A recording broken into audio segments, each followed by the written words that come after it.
जय श्री गणेशाय नमः। राधे राधे दोस्तों, आपका दिन शुभ और मंगलमय हो। धूमधाम से गणेश उत्सव मनाए जाने के बाद अब बारी है भगवान गणेश को विदाई देने की, यानी कि उनके विसर्जन की। तालाबों, घाटों, नदियों और सागरों में गणेश जी की मिट्टी की मूर्ति को विसर्जित किया जाता है और पूरी श्रद्धा के साथ गणपति बप्पा से अगले वर्ष दोबारा आने की प्रार्थना की जाती है। आज की इस वीडियो में आप जानेंगे कि गणेश विसर्जन की बिल्कुल सरल और बहुत ही आसान विधि के बारे में, और साथ ही आप जानेंगे कि गणेश विसर्जन के शुभ मुहूर्त में कौन कौन से हैं गणेश विसर्जन।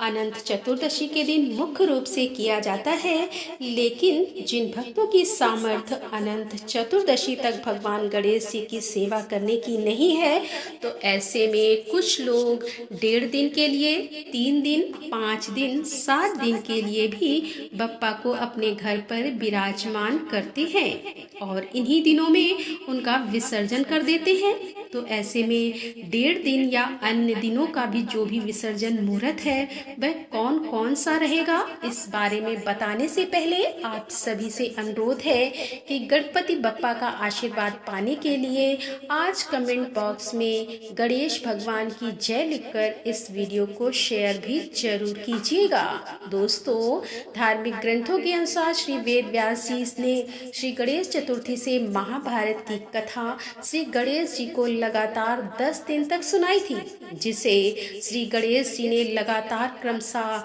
अक्षर लिखा था। 10 दिन के बाद जब वेद व्यास जी ने आंखें खोली तो देखा कि 10 दिन की अथक मेहनत के बाद गणेश जी का तापमान बहुत अधिक हो गया है। तुरंत वेद व्यास जी ने गणेश जी को निकट के सरोवर में जाकर डुबकी लगाकर ठंडा किया। इसीलिए गणेश स्थापना करके चतुर्दशी तिथि को अपने शीतल जल से स्नान कराया जाता है, उन्हें शीतल करा जाता है। एक और कथा में वर्णन मिलता है कि श्री गणपति जी के शरीर का तापमान ना बढ़े, इसीलिए वेद व्यास जी ने उनके शरीर पर सुगंधित सौंधी माटी का लेप किया था। यह लेप सूखने पर गणेश जी के शरीर में अकड़न आ गई, उनके शरीर पर लगी हुई माटी भी झड़ने लगी। तब उन्हें शीतल सरोवर में ले जाकर पानी में उतारा। इस बीच वेद व्यास जी ने 10 दिनों तक श्री गणेश जी को मनपसंद आहार अर्पित किए। तभी से भगवान गणेश जी की प्रतिमा की स्थापना और विसर्जन किया जाता है और तभी से उन्हें 10 दिनों तक उनका प्रिय भोग भी अर्पित किया जाता है। अब जानते हैं कि विसर्जन के शुभ मुहूर्त के बारे में, जो कि अनंत चतुर्दशी का मुहूर्त रहेगा।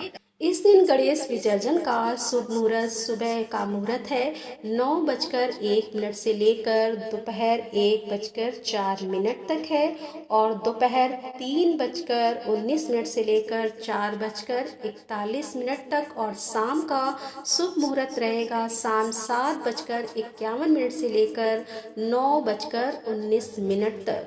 गणेश भगवान जी की प्रतिमा को हमेशा विषम दिनों के लिए ही विराजित करना चाहिए और विषम दिनों पर ही उनका विसर्जन करना चाहिए। गणेश चतुर्थी के अगले दिन यानी 1.5 दिन की स्थापना में अगले दिन विसर्जन किया जाता है। जो भक्त 1.5 दिन पर विसर्जन करते हैं वह गणेश भगवान की पूजा करने के बाद प्रतिमा को मध्याह्न के अगले पहर में विसर्जित कर सकते हैं। ऐसे में आप 8 सितंबर रविवार को दोपहर 1:09 से शाम 6:02 के बीच में विसर्जन कर सकते हैं। तीसरे दिन विसर्जन करने के लिए 9 सितंबर सोमवार को आप सुबह 9:13 से शाम 7:53 के बीच में विसर्जन कर सकते हैं। यदि 5 दिनों के लिए गणपति बप्पा विराजित किए हैं तो 5वें दिन यानी 11 सितंबर दिन बुधवार को आप सुबह 10:04 से शाम 7:52 के बीच में विसर्जन कर सकते हैं। 7वें दिन विसर्जन करने के लिए 13 सितंबर शुक्रवार को दोपहर 12:55 से रात 9:19 के बीच में विसर्जन कर सकते हैं। भाद्र शुक्ल चतुर्थी के दिन गणपति की मूर्ति घर में लाकर स्थापित की जाती है और अनंत चतुर्दशी के दिन उनका विसर्जन कर दिया जाता है। लेकिन इतने दिनों तक गणपति बप्पा की सेवा करना हो सकता है सबके लिए संभव ना हो, तो ऐसे में 1.5 दिन, 3 दिन, 5 दिन या 7 दिन या फिर पूरे 10 दिन के लिए भी आप मूर्ति स्थापित करते हैं, जिसका आप संकल्प भी पहले दिन ही ले लेते हैं। तो जब भी आपको बप्पा की मूर्ति को विदाई देनी हो, उस दिन सबसे पहले उनकी विधि विधान से पूजा अर्चना की जाती है।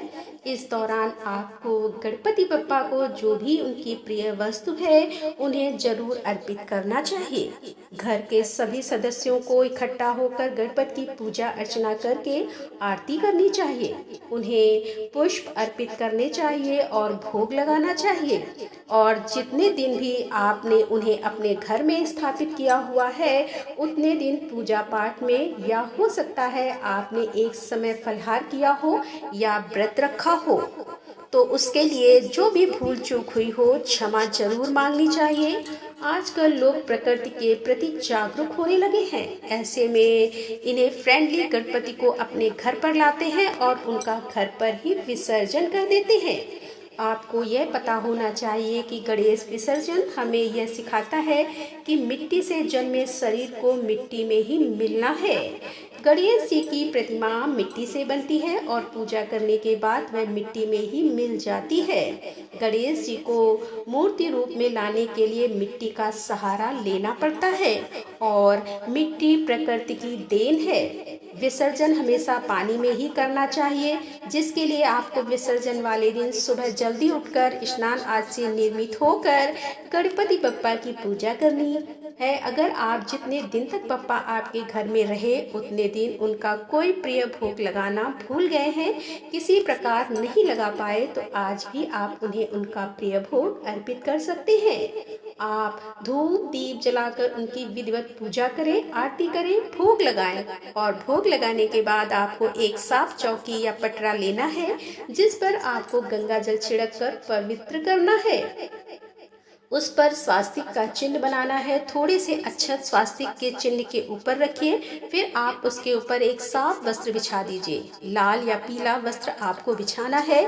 जिस तरह से आप चौकी की स्थापना करते हैं, इसमें वस्त्र बिछाते हैं, उसी प्रकार से आपको करना है। ध्यान रखें कि बप्पा की मूर्ति एकदम से नहीं हटाई जाती। बप्पा की मूर्ति हटाने से पहले आप उन्हें सिंदूर का तिलक जरूर लगाएं, अबीर गुलाल लगाएं और परिवार के सभी सदस्यों को बप्पा को लगाए गए सिंदूरों को भी अपने माथे पर लगाना चाहिए।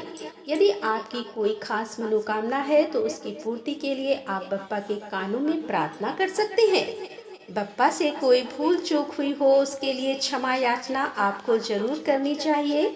अब आपको बप्पा की मूर्ति को पहले थोड़ा सा हिलाना है और हिलाने के बाद दूसरी बार में ही आपको बप्पा की मूर्ति को श्रद्धा के साथ, पूरे आदर सम्मान के साथ जो चौकी आपने लगाई हुई है उस पर आपको रख देना है।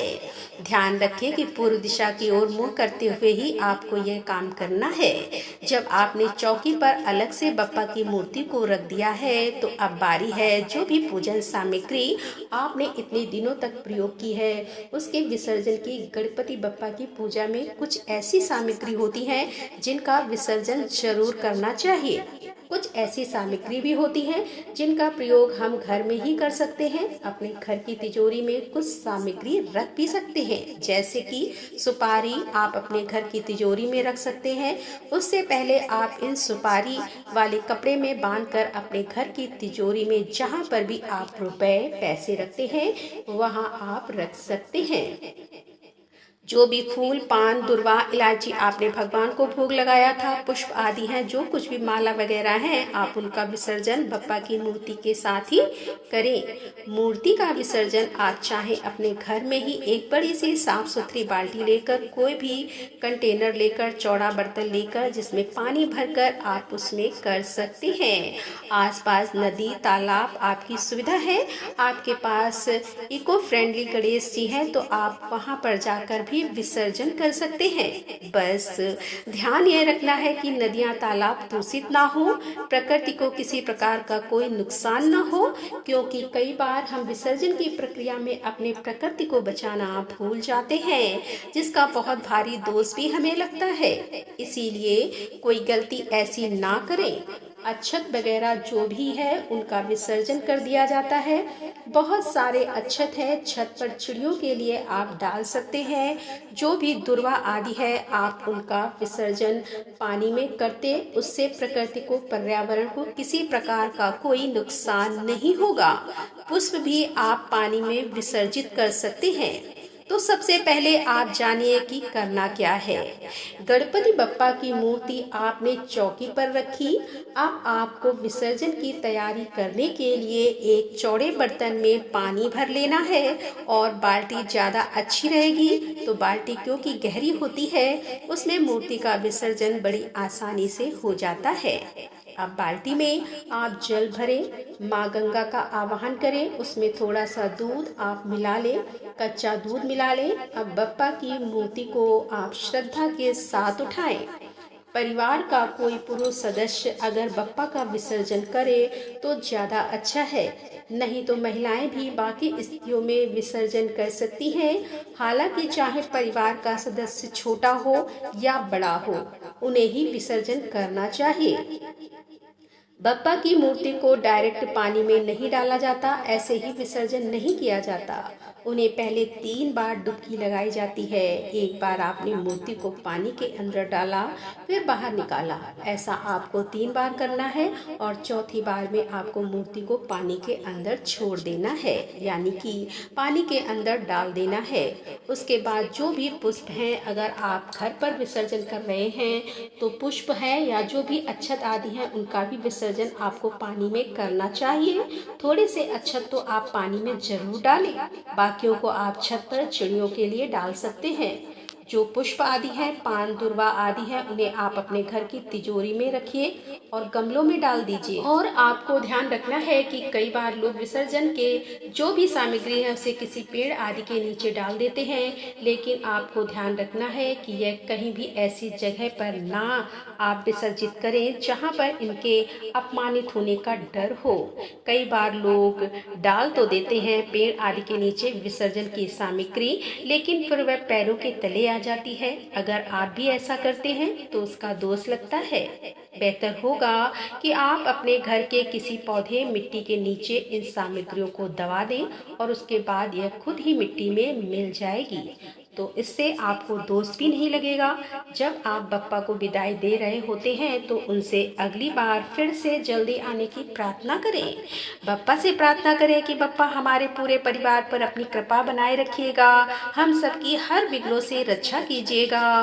और विसर्जन के बाद भी आपको हाथ जोड़कर बप्पा से प्रार्थना करनी चाहिए, क्षमा याचना करनी चाहिए कि हे बप्पा, यदि विसर्जन में हमसे कोई भी भूल चूक हुई हो तो उसके लिए हमें क्षमा कीजिए। अगर आप गणपति बप्पा का विसर्जन घर से बाहर किसी नदी तालाब में करते हैं तो आप ध्यान रखें कि जब बप्पा का आप विसर्जन कर रहे होते हैं और आप वापस लौट रहे होते हैं तो उनकी पीठ के दर्शन नहीं करने चाहिए। हमेशा अपने मुख के सामने की ओर बप्पा का मुंह करके आपको उनका विसर्जन करना चाहिए। और दूसरी बात, कभी भी बप्पा को पीठ दिखाकर वापस नहीं आना चाहिए। या तो आप मूर्ति को पूरी तरह विसर्जित होने का इंतजार करें, नहीं तो आपको कुछ कदम सामने की तरफ मुंह करके ही चलना चाहिए। पीठ पीछे नहीं करनी चाहिए, जो कि बहुत अशुभ माना जाता है। जिस तरह आपने धूमधाम से बप्पा की स्थापना की थी, जिस प्रकार उन्हें आप धूमधाम से अपने घर पर लाए थे, आपने अपने आसपास के लोगों को, अपने संग संबंधियों को आमंत्रित किया था। कोशिश करें कि विसर्जन के दिन भी उतनी ही धूमधाम से बप्पा को आप विदाई दें। जब गणपति बप्पा की मूर्ति जल में पूरी तरह से घुल जाती है तो उन पर चढ़ाया गया जल हो, कलश हो, उसका विसर्जन कभी भी तुलसी जी के पौधे में ना करें, क्योंकि भगवान गणेश की पूजा में ना तो तुलसी जी अर्पित की जाती है और ना ही उनकी पूजन सामग्री को तुलसी जी में अर्पित किया जाता है। अगर आपने कलश की भी स्थापना की है तो कलश के ऊपर का नारियल आप हटा दें। उसे प्रसाद के रूप में वैसे तो परिवार के सदस्यों में बांटकर खाया जाता है, लेकिन अधिकतर जगह पर नारियल का विसर्जन कर दिया जाता है, तो अपने आसपास के मंदिर में आप इस नारियल को अर्पित कर सकते हैं, गणपति बप्पा के चरणों में रख सकते हैं, या आप नदी तालाब में नारियल का विसर्जन कर सकते हैं। और तीसरा ऑप्शन है कि आप परिवार के सदस्यों में इसे प्रसाद के रूप में ग्रहण किया जा सकता है। कलश के अंदर डाली गई जो भी सामग्री है, जैसे कि सिक्का, सुपारी, हल्दी की गांठ, तो सिक्के को आप अपने घर की तिजोरी में रख लें। सुपारी और हल्दी की गांठ का भी आप विसर्जन कर दें। विसर्जन आप अपने घर की क्यारी में, गमले में कर सकते हैं, और यदि आप बाहर जाकर नदी तालाब में विसर्जन कर रहे हैं तो सामग्रियों का विसर्जन आप नदी या तालाब में कर सकते हैं। जो भी चौकियां, पाटा आपने प्रयोग किया हुआ है उसे आप अगली पूजा के लिए फिर से प्रयोग कर सकते हैं। वस्त्र को भी आप धोकर फिर से अगली पूजा में प्रयोग कर सकते हैं। जहां पर आपने गणपति बप्पा को स्थापित किया था उस जगह को आपको हाथ जोड़कर प्रणाम करना चाहिए। तो इस प्रकार से आप अपने घर पर विसर्जन कर सकते हैं, नदी तालाब में विसर्जन कर सकते हैं। तो दोस्तों, यह थी आज की वीडियो। आशा करती हूँ कि आपको ये वीडियो पसंद आई होगी।